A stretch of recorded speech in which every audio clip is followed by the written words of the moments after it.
Hey friends, and welcome back to my channel. Today is a full-on review chit-chat about the new Anastasia Subculture palette. I don't remember a eyeshadow getting this much controversy and attention like this one has. It's kind of crazy, right? That we're all in an uproar, or maybe not me, but people have been, about makeup. I think it's because Anastasia has such a strong reputation in creating beautiful products with seamless formulas. Her eyeshadow pans are immaculate. This launch was highly anticipated, and I think people were disappointed with the overall performance. Believe it or not, I filmed a tutorial the day after I received this in the mail, and I was gushing over it because I think when you go in with a product that already I think has a filter on it, it's Anastasia, like how can it go wrong? It's Anastasia eyeshadow.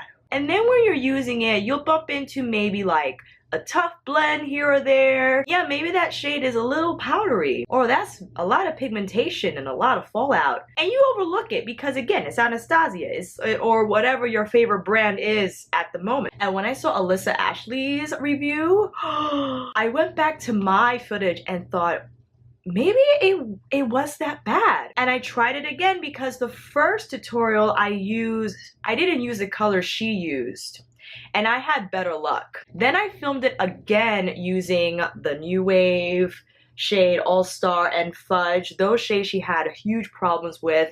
The Roxy shade, this pinky one here, that hit pan when she just kept putting her brush into it. It was very strange. And there was talk about maybe there was a bad batch that went out, and there are people that got like a dud, and others felt that their palette was just fine. After using this 4 times, using all the colors, I can say that my palette is fine. I will though point out some things. I just pulled up some footage from my previous tutorial just so you can see it in action and maybe come to a conclusion yourself. The first shade you see here I apply is Mercury, and I thought it blended out fairly well. There was one eye that was giving me trouble, but I overlooked it, of course, because I was like, I love this palette, it's the best. I did apply it again today, and because the shadows overall are so pigmented and yes, a little powdery, that if you go in too hard, it can become a mess. And I understand for $42, you want your application to be as effortless and as seamless as possible.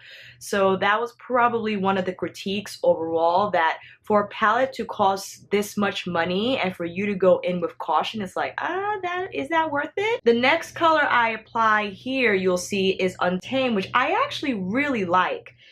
I applied Untamed and Destiny today to this olive smoky eye I created, and I actually love these shades. I love olives and grays and taupes as a fall eye look, so I thought these blended fairly well. It got a little patchy on my lid, and I think another characteristic of these shadows that people weren't a fan of is the unevenness of it. Unevenness of it. And I go in also with All Star, which I think is the least favorite out of all of them. I applied All Star to my lower lash line, defined it with a little bit of Rowdy, which is actually a very nice color. It's like a deep plum shade, a really nice defining shade. I used a touch of Roxy on the border of my lid just to see how it would apply and how it looked. And then I used Electric for my lid, which I also applied here today, and I think is the best shade out of all of the shimmer shades. There are only 3 in here that work the best with Destiny and Untamed, and Axis as well. I forgot to mention I applied Axis with Untamed to the outer and inner corners of my lid, and I liked how it turned out overall. New Wave I went in lightly with to my lower lash line, just again to see the color, and I liked how it blended out on my lower lash line. Now, when I tried this again using the shades Alyssa Ashley did, I thought New Wave applied patchy on my lid. It did that strange thing where it showed up darker in certain areas of my lid than others, even though the brush was fluffy and it was very strange. There are different eye primers, or if you use concealer and foundation instead. There's so many factors involved in terms of how the shadows would turn out, so it's very hard to gauge. Overall though, New Wave and Edge are strange in application, I would say. All Star is like, it's so powdery and pigmented, but then it doesn't stay on the lid. I applied this a second time. I didn't record it because I just did my eye look for that day. It had a hard time sticking on my lid, and every time I applied and blended, it just kind of faded away. And the same thing I thought with Fudge. I used Fudge to define the outer portion of my lid, and again, it blended away and just kind of left me with a kind of okay smoky eye, but not really. I did hear that Fudge in the pan turns out a lot better than the Fudge in this palette. And in general, I think the eyeshadow pans outperform the ones in her eyeshadow palettes. In her most recent summer launch, she released Love Letter and Real Gear from the Modern Renaissance palette.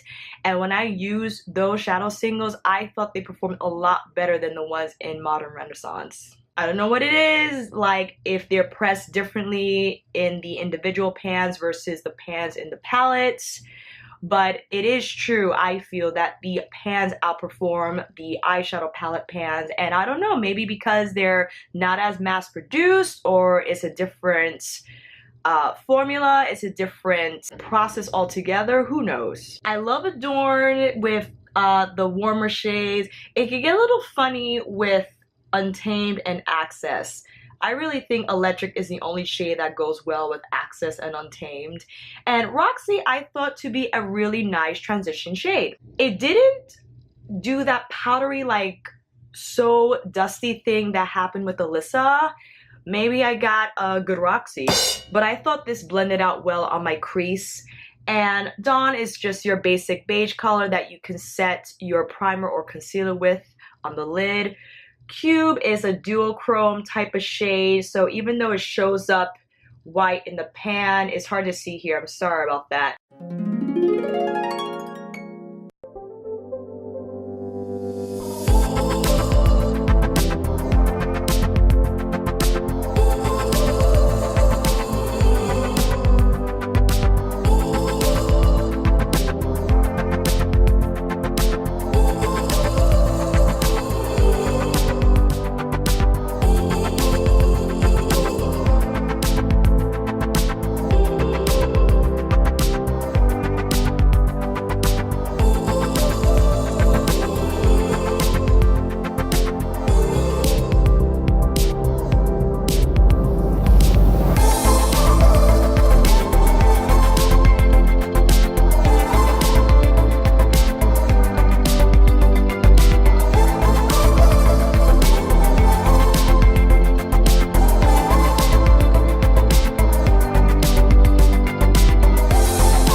In terms of my final thoughts, I'm keeping the palette and I will continue to use it. Is it more difficult to use than Modern Renaissance and maybe other palettes? Absolutely. And I came to an epiphany about the blending, about the quality after using it the 4 times that I did, and I went back to my Naked Heat and my Jaclyn Hill palettes.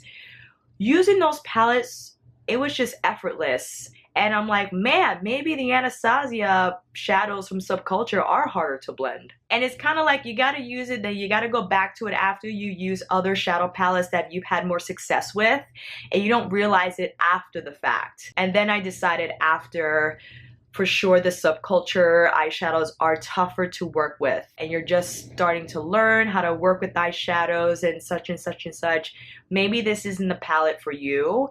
And there are other palettes with similar shades, other companies that have maybe not a palette but individual colors that match the Subculture one. I'm a fan of these tones. I love the hunter green, the turquoise, the yellow shades, and sure, they're not the best quality, and it wouldn't be such a problem if it wasn't Anastasia. Because of the eyeshadow palettes that she has launched prior have been so successful, people were expecting the same thing. And yeah, as a consumer, I was on that website on the dot when this sucker launched. And again, because of the excitement, the hype, it came with the filter, and when trying it for the first time, I was overlooking certain things. And after seeing a ton of reviews and other people's experiences, I decided, yes, Subculture is not her best palette. Do I think my palette is as bad as others?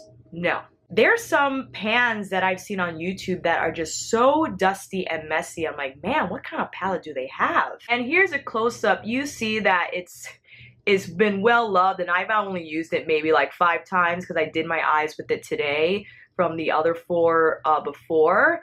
It's just, you know, like it gets all over, and I understand that that's a problem. I felt the same way about the Sephora Pro palettes, how they were just so dusty and got all over the place that it wasn't really worth dealing with. But those are Pro palettes, and there's so many colors in there, and because it is Pro, it's designed for a makeup artist to have shades at hand available for all the different skin tones that he or she works with. This though is just more travel friendly, and I'm gonna keep mine. I will continue using mine, and yeah, I paid for it and I can return it, but I don't think it's worth returning because I feel that since I work with it some, I figured it out, and I understand that because they're so pigmented and powdery that it takes a lighter hand and a little more strategy. If you're like, why should I think that much about using a palette? I get it. If you want something that's effortless, doesn't require much thinking, that you can use any brush with,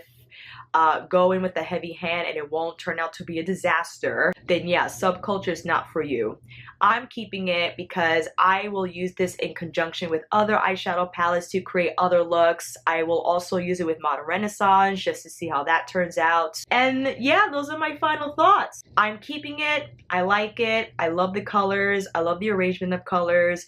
Yes, can the quality be better for Anastasia? And that's just based on what she's come out with so far. So the company has already created this level of excellence that any product that they create, they design, comes out with is going to be upheld to. And if it's not, people are going to talk about it and express their disappointment. And yeah, I am disappointed that Subculture didn't turn out quality-wise as well as I have hoped. I'm still gonna keep it. I'm still gonna apply it and work with it. Thank you guys for watching. I hope this video helped. Let me know if you have Subculture down below, if you used it, if you returned it, if you're gonna keep it, all that good stuff. If you like this video, please give it a thumbs up. If you haven't already, please subscribe and also click that notification bell to be notified of any brand new uploads. And until then, I'll see you on here again with another chit chat, get ready with me tutorial or demo. Take care, friends.